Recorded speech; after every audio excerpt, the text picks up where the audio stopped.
Good morning बच्चों। हम लोग कल थ्योरी पढ़े थे रियल नंबर वास्तविक संख्या क्लास 10th का हिंदी मीडियम में। आज हम लोग एक्सरसाइज बनाते हैं। तो प्रश्नावली 1.1 का प्रश्न है, निम्नलिखित संख्याओं का एचसीएफ ज्ञात करने के लिए यूक्लिड विभाजन एलोगरिथम का प्रयोग कीजिए। तो एलोगरिथम का प्रयोग करके ये बोल रहा है कि हमें निकालिए। हमने कल पढ़े थे बच्चों यूक्लिड थ्योरम, यूक्लिड थ्योरम जो हम लोग पढ़े थे प्रमेय, उसका फार्मूला क्या पढ़े थे? a बराबर b into Q plus R. Good. a क्या था? भाज्य बताए थे। ये क्या है? भाजक। ये भागफल, ये शेषफल। गुड। अब हमें ये बनाना है यूक्लिड प्रमेय से, जैसे हम लोग कल लेमा पढ़े थे कि कथन सिद्ध है और उसके सहारे दूसरे कथन को बनाना है। तो अब देखते क्या है। तो सबसे पहले इसको एचसीएफ के मतलब कल बताए थे highest common factor, highest common factor. ठीक है, मतलब एचसीएफ एक भागा की तरह है, लेकिन इसमें शेषफल शून्य आना चाहिए। तो चलिए इसको देखते बनाते हैं। तो 135 और 225 एक बार में लगाएं, फिर आ गया आपका 90, फिर यहाँ पर ये लिख देंगे, यहाँ वाला यहाँ आ जाएगा, फिर एक बार में लगाएं तो ये आ जाएगा 45, फिर इसको आगे करेंगे, फिर हो जाएगा 2 बार में 90। आपका ये कट गई। जो इधर वाला पार्ट्स आया इसी को हम लोग मसा बोलते हैं। क्या बोलते हैं बच्चों? मसा बोलते हैं। इधर वाला ही पार्ट को हम लोग मसा बोलते हैं। तो ये आपका एचसीएफ आ गया। कितना का? लिखेंगे एचसीएफ 135 225, एचसीएफ कितना है? 45। अब हम लोग ये बराबर फॉर्मूला से बनाते हैं। ए बराबर B into Q plus R. A भाज्य कितना है? 225, 225। ठीक है, तो बता रहे 225। अब देखिए भाजक, इसको भाजक बोलते हैं, कल भी बता दिए थे। तो भाजक कितना है? पीछे वाला वीडियो में देख लीजिएगा जो नए हैं। 135 गुना 1 और शेषफल कितना है बच्चों इसमें? 90। तो 90। अब देखिए इसमें प्रक्रिया क्या करना है। ये वाला है, इसको आगे लिख दो, और इसको फिर इसको यहाँ इधर आगे लिख दो। अब 90 है, 90 जो आया 90 से कितना से गुना किया तो 1 लिख दो। शेषफल कितना बचा? 45, तो लिखो 45। फिर अब यहाँ पर 90 है, वो क्या हो जाएगा? आगे आ गया। ठीक है, अब यहाँ क्या 45 है, तो लिखो 45। फिर यहाँ भाजक क्या है? भागफल क्या है? 2 है। शेषफल क्या है? 0, तो ये आ गया। मतलब शेषफल 0 आना चाहिए, रिमाइंडर 0, तब ये एचसीएफ है। शेषफल 0 मतलब कट जाता है। तो एचसीएफ जो है एक भागा का रूप है, लेकिन भागा में शेषफल बचता भी है और शून्य भी आता है, लेकिन एचसीएफ में शेषफल शून्य आना ही है। इसीलिए भागा की जगह पर हम लोग एचसीएफ पढ़ते हैं। तो इसमें शून्य आना है। तो ये आपका हो गया एचसीएफ कितना? 45। पहला प्रश्न हो गया बच्चों। दूसरा प्रश्न को देखते हैं। वीडियो को लास्ट तक देखिएगा, आपको बहुत अच्छा लगेगा। आपको जब हम ये क्वेश्चन नंबर 2 बताएंगे तो और मजा लगेगा, इसलिए वीडियो को लास्ट तक देखे रखें। अब इसी प्रश्न का दूसरा है 196 38 220। 196 तथा 38 220। उसी तरह से हम लोग बनाएंगे उसको 196 38 220 का कितना है? हाँ 38 220 का करना क्या है? 196 है, हाँ 196, 98 लिख दिए। चलिए अब देखिए फिर ले इधर भागा दे दीजिएगा ई प्रक्रिया से 38 220 से, तो देखिए कितना बार में कटेगा। जब भी लेंगे हम पूरा के पूरा लेंगे, ऐसा भागा नहीं तो नहीं कि 382 रखेंगे, जब भी रखेंगे तो पूरा का पूरा रखेंगे। ठीक है, तो इसको हम लोग बनाते हैं। अब बच्चों इसमें देखेंगे तो 196 को हम डायरेक्ट 195 से गुणा करते हैं तो 38 220 एक बार भी हमारा खत्म हो जाता है, जीरो आ गया, मतलब शेषफल जीरो। तो ये हमारा एचसीएफ काम कर रहा है। भागफल में क्या बताए थे, शेषफल शून्य हो भी सकता है ना भी हो सकता है, लेकिन इसमें है। तो ये डायरेक्ट एचसीएफ कितना आ गया 196। तो फार्मूला क्या था यूक्लिड का थ्योरम का प्रमेय से, लिखेंगे यूक्लिड क्या प्रमेय का, तो क्या हो गया ए बराबर B into Q plus R. ये कितना है बच्चों 38 220, देखने में तो बहुत बड़ा था, बी कितना है 196, कितना से किए थे 100 डायरेक्ट 195 से, रिमाइंडर क्या बचा जीरो, डायरेक्ट हमारा एचसीएफ कितना आ गया 196। अब कहिएगा सर कि इस तरह से अगर क्वेश्चन बड़ा में आ गया तो एग्जाम में हम कैसे समझेंगे कि गुना इतना से ही करना पड़ेगा। तो हम बता रहे हैं कि बोर्ड एग्जाम में बच्चों आपको मोस्टली जो होता है वो किताब से ही रहता है, डिजिट भी चेंज नहीं करते हैं। अगर कुछ क्वेश्चन करते हैं तो थोड़ा सा कॉमन सेंस लगाएंगे कि हाँ 196 तक कितना बार में करेंगे कि इतना कितना पूरा कट जाए या रिमाइंडर शेष बचे। शेष बचने का मतलब है इससे क्या होना चाहिए, इससे थोड़ा सा ज़्यादा होना चाहिए, तो ये थोड़ा सा मेहनत करना पड़ेगा। तो इस तरह से आपका दूसरा प्रश्न भी बन गया। अब हम लोग तीसरा प्रश्न की ओर चलते हैं, मतलब पहला का ही तीसरा प्रश्न।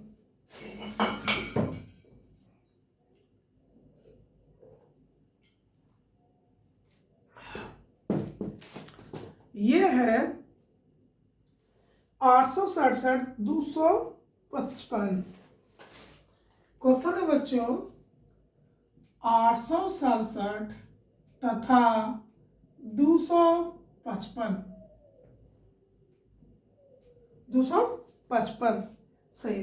सबसे पहले हम देखिए अभी तक जो बना रहे थे वो हमेशा दूसरा बड़ा था, इसमें पहला वाला ही बड़ा है, तो पहले लिखेंगे ए ग्रेटर देन बी कंडीशन लगाएंगे। तो इसको सबसे पहले लिखेंगे यूक्लिड बनाएंगे कैसे एग्जाम में बोर्ड में यूक्लिड प्रमेय लिखेंगे, तो हम जैसे बोर्ड में बताए ना वैसे लिखिए। और फिर लिखेंगे ए ग्रेटर देन बी, मतलब 867 ग्रेटर देन 255। अब क्या करेंगे कि इधर पहले साइड में हम 255 डिवाइड 867 करेंगे, 255 डिवाइड 867 करेंगे तो हमें कितना बार लगेगा, तो 200 डिवाइड 3 बार में तो 600, 4 बार में 800, 800 से ज़्यादा हो जाएगा, तो हम लोग करेंगे 255 गुना 3, 15 के 1, 15 के 16 के 1, 3 2 765। हमने 3 बार में लगाया 765, ये हो गया 2, ये हो गया 0, ये हो गया 1। फिर हमने 255 को लगाए, तो अब तो आसान हो गया कि 2 बार में लगेगा 204, 1 5 कैंसिल। अब यहाँ पर ये रहेगा, इसका शेषफल यहाँ का इससे कटेगा, बताए थे ना, तो कितना 2 बार में तो 102, दस क्या हो गया कैंसिल, मतलब शेषफल 0 आ गया, रिमाइंडर 0। तो जैसे शेषफल 0 आता है तो हमारा एचसीएफ, अब एचसीएफ कितना है 51, इसको यहाँ पर ऐसे लिखेंगे ए बराबर B into Q plus R. ये कितना है बच्चों, तो 867। अब 867 को कितना से भागा देना था 255, कितना बार में लगा है, तो भागफल 3, शेषफल कितना बचा था ये 102, तो यहाँ पर 102। कंडीशन क्या बताते हैं, ये वाला यहाँ आ जाएगा तो 255, ये 102 क्या आ जाएगा, आगे इसको कर दो। अब 102 को क्या बार में गुना किए थे, तो 2 बार में, तो 2 बार में गुना करने पर कितना आ गया था शेषफल 51, अब इसको क्या करेंगे, फिर आगे करेंगे। अभी क्या है, ये 51 को आगे करो, 51 से कितना बार गुना किए, तो 2 बार में, फिर शेषफल क्या आ गया, 0, कंडीशन लागू हो गया। अब एग्जाम में क्या इधर भागा बना देगा, इधर ऐसे बना देगा, फिर नीचे लिखेंगे HCF 867, 255 इक्वल टू 51, और फिर ये इस तरह से आपको 2 नंबर 2 मार्क्स इजीली आपको मिल जाएगा। ठीक है बच्चों, आपने समझ गए होंगे। अब हम लोग अगला प्रश्न चलते हैं, दूसरा नंबर, बहुत मजेदार है, वीडियो को लास्ट तक देखते रहें। ठीक है,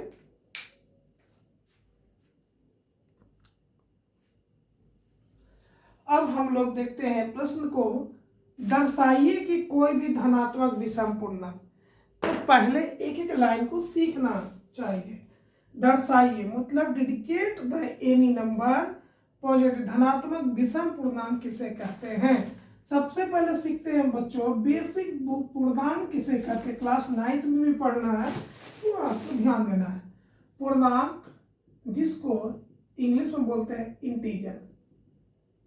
ठीक है, अब ये यहाँ 0 भी पूर्णांक में आता है, 1 2 3 इट इज एक्सेट्रा, प्लस में भी पूर्णांक में, माइनस में भी पूर्णांक, ये इधर बढ़ते जाएगा इधर, तो इस वाले को कहते हैं धनात्मक पूर्णांक। क्या बोलते हैं, धनात्मक पूर्णांक। अब इसमें भी कंडीशन लगाया कि धनात्मक पूर्णांक है तो कौन है, सम की विषम, तो कह रहा है विषम धनात्मक पूर्णांक है। अगर 1 2 3 4 5 6 7 8 9, तो विषम में क्या आ जाएगा, 3 5 7 9, तो इस तरह से आ जाएगा। एक भी, तो ये कह रहा है धनात्मक विषम पूर्णांक के रूप का होता है, तो क्यों कोई पूर्णांक है, क्यों को क्या है, पूर्णांक। पहले अब बच्चों पूर्णांक सीख गए, क्या होता है, माइनस में भी प्लस में भी और 0, मतलब माइनस से लेके -1 -2 -3 -4 -5 -6 इन्फिनिटी तक, -8 9 जो भी हो वो भी हो गया, और इधर प्लस में भी 1 से गिनती इन्फिनाइट तक, तो माइनस में इन्फिनाइट, इधर भी इन्फिनाइट और 0, मतलब कहिए टोटल लेके रखते हैं, उसको कहते हैं पूर्णांक। पूर्णांक में बोला क्या है, धनात्मक विषम पूर्णांक। तो चला जाए धनात्मक विषम पूर्णांक के बारे में, जान गए पूर्णांक कि धनात्मक हो गया, ये ऋणात्मक और ये शून्य पूर्णांक। ठीक है, तब पूर्णांक किसे कहेंगे, तो आप लिख लेंगे वैसे संख्या जो ऋणात्मक धनात्मक तथा शून्य होते हैं। अब हमें ये बनाने के लिए कहा है, तो सबसे पहले आप यहाँ पर जैसे देखिएगा, आगे आपने क्या पढ़े, तो सबसे पहले हम क्या बोले, सॉल्यूशन यूक्लिड विभाजन पर में लिखना है, लिखिए, लिखना जरूरी है। बोर्ड में कैसे लिखना आपको उसी तरह से बता रहे हैं। अब फॉर्मूला क्या था बच्चों, a बराबर b into Q plus R. यहाँ पर b देखिए, ये प्रश्न को देखिए 6 एकदम सेम लग रहा है ऐसे, 6 गुना क्यू प्लस 5, 6 गुना क्यू प्लस 1, तो जहां पर आगे देखिएगा 5 रहे तो 5, 3 रहे तो 3, 2 रहे तो 2, उससे आपको कोई मतलब नहीं है, आपको बस ये देखना है। ठीक है, तो यहाँ पे ये है, तो लेंगे b बराबर लेंगे हम 6, b बराबर कितना लेंगे, 6 मैक्सिमम लेंगे, उससे जहां तक कम, तो हमको जहां यहाँ 3 रहेगा तो 3 लेंगे, 2 रहेगा तो 2 रहेगा, 1 लेंगे तो 1 कहेंगे तो 1 लेंगे, जो रहेगा जो लेंगे। ठीक है, तो 6 था इसलिए हमने b बराबर 6 ले लिए। ठीक है, अब आगे देखिए, तो फार्मूला q क्या है, एक धनात्मक पूर्णांक है, तो ये 6 क्या हो जाएगा, 0 से बड़ा उसका जो भी मान होगा, बीच में जो रिमाइंडर होगा, रिमाइंडर का शेषफल का, और 6 से छोटा, 0 से बड़ा और 6 से क्या होगा, बराबर, और 6 से छोटा होगा, या बराबर या बड़ा बराबर कर दीजिए, कोई दिक्कत नहीं है। तो b बराबर हमने कितना लिए, 6 लिए। अब हम लोग को संभावित मान कितना रखेंगे, जो छोटा कर दो, तो संभावित मान r का कितना हो सकता है, r का वैल्यू कितना होगा, 0 से बड़ा होगा, 6 से छोटा होगा। शेषफल हमेशा 0 से बड़ा और 6 से छोटा होगा, किसमें, इस प्रश्न के अनुसार। तो हम यहाँ पर r का वैल्यू लेंगे 0, 1, 2, 3, 4, 5, डज नॉट 6 नहीं ले सकते, 6 भी ले सकते हैं, कोई दिक्कत नहीं है। प्रश्न कह रहा है कि इसमें से पता करिए कि कौन धनात्मक विषम पूर्णांक है। अब पढ़ते हैं मैथ में रैखिक समीकरण 9th में पढ़े होंगे, तो कहा होगा कि 1 से 10 तक के धनात्मक पूर्णांक लिखे, या सम अथी वाला लिखे, सम पूर्णांक लिखे, या विषम पूर्णांक लिखे, धनात्मक या ऋणात्मक हमको पता करने का नाम। तो आगे देखें, अब हमने r का वैल्यू लेते, ये फार्मूला है, इसी फार्मूला पर r बराबर लिए 0, तो हमें a बराबर क्या आ जाएगा, b into Q plus r की जगह पर क्या ले लेंगे बच्चों, 0। चलिए एक स्टेप बड़ा सिखाते हैं आपको। तो a बराबर b इंटू क्यू, r का क्या हो गया 0, तो a बराबर आपको क्या हो गया, b into Q, b into Q, कोई दिक्कत। अब b का वैल्यू कितना है आपके पास, 6, तो a बराबर लिख दिए 6q, हमारा एक समीकरण आ गया। ठीक है, b बराबर कितना ले रहा है 6, अगर 5 रहता तो 5 लेते, 3 रहता तो 3 रहते, अगर 3 रहता तो r का मान 0, 1, 2, 3 ले भी सकते हैं, छोड़ भी सकते हैं, लीव दे। तो यहाँ पर 6 है इसलिए 5 तक लिए, तो हमने क्या किया, a बराबर b into Q plus r किए, b का जगह पर 6 था, b के जगह पर हमने 6 किया, r का वैल्यू 0 लिए, b into Q plus r equal to 0, तो यहाँ पर 0 किए थे, हमारा एक समीकरण आ गया। इसी तरह से हम लोग को पहले 5 तक निकालना है, ठीक है, आसान से निकल जाएगा। हम अब इधर थोड़ा कर देते हैं, दिख ही रहा है। अब बच्चों r का वैल्यू हम 1 लेते हैं, कितना लिए, a, फार्मूला क्या है, a बराबर p into Q plus r, a, b का वैल्यू कितना है 6, कह रहे हैं बार बार, अगर 5 रहता तो यहाँ 5 लेते, 2 रहता था तो आगे के प्रश्न भी और हैं, तीसरा के बाद चौथा पांचवा भी ऐसा प्रश्न है, वो हम सिखाएंगे। तो 6q हो गया, r का वैल्यू कितना 1, तो a बराबर 6q प्लस 1, ये आपका हो गया दूसरा समीकरण। आप ऐसे लिख सकते हैं ना, तो ऐसे लग के छोड़ दीजिए।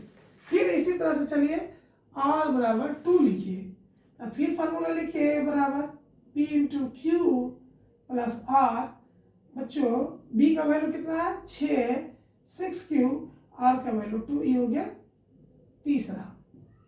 अब समझ रहे हैं, 1, 2, 3 ऐसे हम बना रहे हैं, हम इसको इधर मिटा देंगे, ठीक है, ये वाला 0 वाला मिटा देंगे। अब तो देख लिए, पीछे डिवाइन करके भी देख लीजिएगा, कितना तक हो गया, r का वैल्यू 2 तक, अब r का वैल्यू 3, शेषफल 3, वैसा है तो शेषफल 3, तो ये बराबर b into Q plus r, a, b कितना बच्चों 6, q यहाँ पर 3, ये हमारा आ गया चौथा।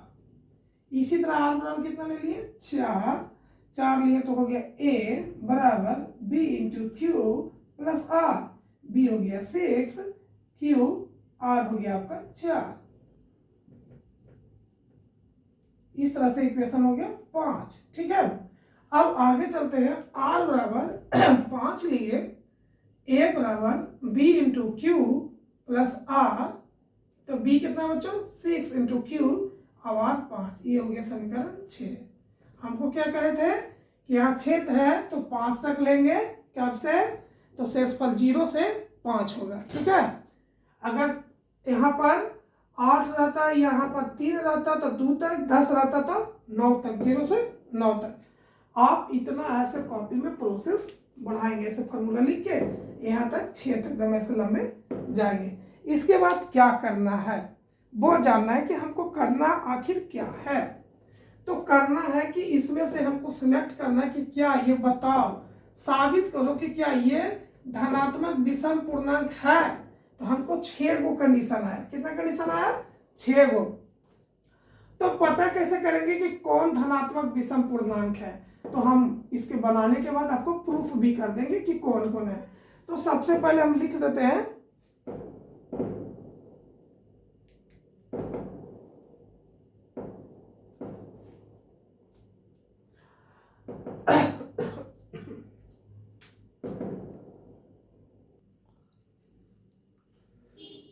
बच्चों हमको पता करना है कि कौन है जो धनात्मक विषम पूर्णांक है। तो हम ये बन चुका है, बस थोड़ा सा आपको एक्सप्लेन करने के लिए हम लिखते हैं।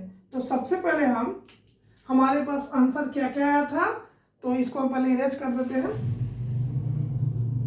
और आपको प्रूफ कर देंगे। ये यहाँ तक लिखना है एग्जाम में, आगे जो बता रहे हैं वो प्रूफ के साथ। तो हमको सबसे पहले क्या आया था, ए बराबर 6q। दूसरा क्या क्या आया था, ए बराबर 6q प्लस 1। फिर ए बराबर क्या आया था, 6q प्लस 2। फिर क्या था, 6q प्लस 3। फिर क्या था, 6q प्लस 4। फिर क्या था, ए बराबर 6q प्लस 5। इतना सारा आया था। अब कह रहा है कि ये तीनों क्या विषम पूर्णांक है कि नहीं, हमको ये पता करना है। तो कैसे पता करें, तो देखिए हम लोग डिटेक्ट करने के लिए, वेरीफाई करने के लिए सबसे आसान तरीका करते हैं। ए क्यू क्या है, एक पूर्णांक है, क्यू पूर्णांक है, धनात्मक है तो हम धन संख्या को 1 ले लिए, ठीक है। अब ए बराबर क्यू के जगह पर रखें तो क्या होगा, 6 आएगा। अगर क्यू की जगह पर हम 2 रखेंगे तो क्या आ जाएगा, ए बराबर 12 आ जाएगा। क्यू के जगह पर 3 रखेंगे तो ए बराबर क्या आ जाएगा, 18। मतलब किसी भी एक क्यू का मान रखने पे ये विषम संख्या आ रहा है। 6 सम संख्या, 12 सम संख्या, 18 सम संख्या, 4 रखेंगे तो 24 सम संख्या। क्या विषम संख्या है, तो नहीं है, ये विषम संख्या नहीं है। तो क्या है, 6q हम छाट के बताएंगे, ये कंडीशन हो गया। इसी तरह से हम दूसरा को रखते हैं, वेरीफाई करते हैं। 6q प्लस 1, अगर q का वैल्यू बेटा 1 रखते हैं तो 6 क्या हो जाएगा, 6 गुना 1 जोड़, तो 6 1 q है, ये है, ठीक है। तो क्या होगा, 6 1 7। अब 7 देखिए तो एक क्या है, विषम संख्या है। क्या है, विषम संख्या है, तो 7 हो गया। इसी तरह q का वैल्यू अगर हम 2 रखते हैं, डायरेक्ट 2 रख देते हैं, 6q प्लस 1 ए बराबर, तो 2 रखे q बराबर, तो ए बराबर क्या होगा, 6 दूनी 12 1 13। 13 भी क्या है, एक विषम संख्या है। इसी तरह से अगर हम q बराबर 3 रखते हैं तो क्या हो जाएगा, ए बराबर 6 3 18 1 19, ये भी विषम संख्या है। 4 रखेंगे तो क्या हो गया, 6 4 24 1 25 आ रहा है। 5 रखेंगे तो 6 5 30 1 31 आ रहा है। और जो भी 31 25 आ रहा है सब क्या है, विषम संख्या है। क्या है, ये सब क्या है, विषम संख्या है। देखिए 25 भी विषम, 31 भी विषम, 19 भी विषम, 13 भी विषम। तो ये एक विषम संख्या के फॉर्म में है, यही तो साबित करना था। तो 6q प्लस 1, ठीक है। अब 6q प्लस 2 का डिवाइड करते हैं, वेरीफाई करते हैं। अब बच्चों सब करेंगे तो वीडियो और बड़ा हो जाएगा, बाकी खुद करके देखिएगा कि कौन कौन है। हम एक और कर देते हैं, a बराबर 6q प्लस 2। q का वैल्यू 1 रखिए, जितना आपको रखने मन है 2, तो क्या हो गया, 6 2 8, इस सम संख्या आ रहा है। फिर अगर q का वैल्यू 2 रखते हैं, 2, तो a बराबर क्या हो गया, 2 रखेंगे तो 6 दूनी 12 2 14, ये भी सम संख्या आ रहा है ना। अगर q का वैल्यू 3 रखते हैं तो a बराबर क्या आ गया, 6 3 18 2 20 आ रहा है, सब संख्या। तो ये क्या है, सम संख्या के फॉर्म में।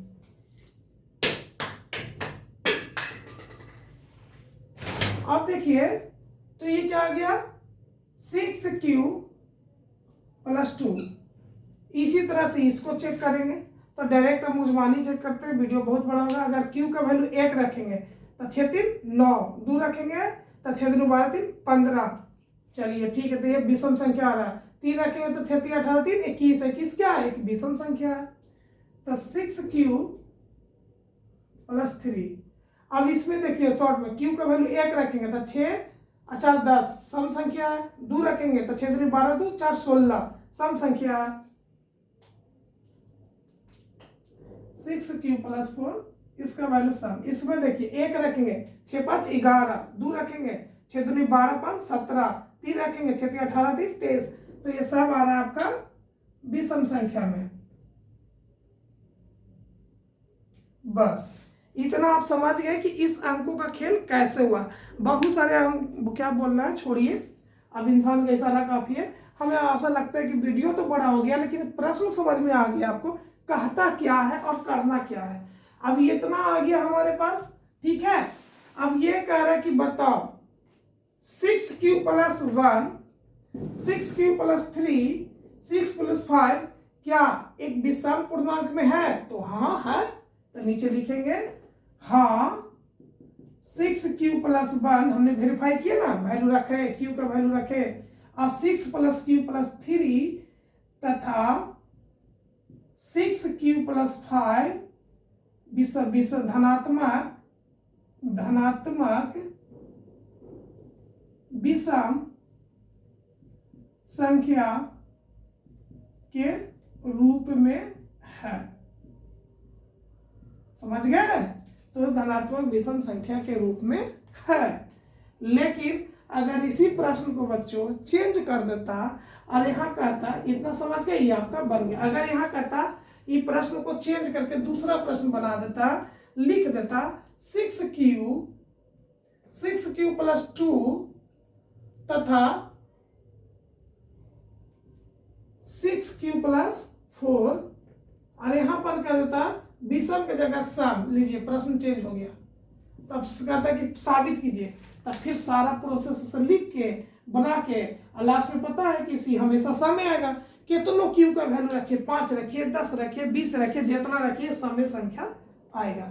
ठीक है, आप हम आशा करते हैं कि ये तो साबित हो गया। प्रश्न क्या होगा, चेंज इसको बनाइएगा अपने घर पे। ठीक है, ये प्रश्न आपको हम अपने तरफ से खाली क्वेश्चन को क्या किए, चेंज कर दिए। ठीक है, आशा है कि आप ये सभी समझ गए होंगे। और नॉर्मल आप 7 में पढ़े होंगे तो कहा जाता है कि दो सम संख्याओं का, तो सम संख्या में देखिए ये लिया जाता है, ये सब, और विषम संख्या में एक जोड़ दिया जाता है। 6q + 1, 3 हो गया, जो भी अंक लीजिए इसमें सम है। ठीक है, तो कहते थे ना कि सम संख्या लेना है, किसी संख्या का सम लेना है, तो हम मानते थे x, और विषम मानना है तो x + 1। याद है, x का वैल्यू अगर 1 भी लेंगे तो 2 विषम आ जाएगा, सॉरी सम का 1, और यहाँ पर हम लोग x + कुछ भी लेते थे।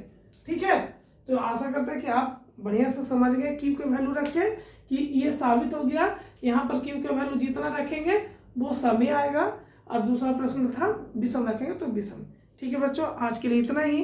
वीडियो देखने के लिए बहुत बहुत धन्यवाद। फिर मिलते हैं कल। जय हिंद, जय भारत।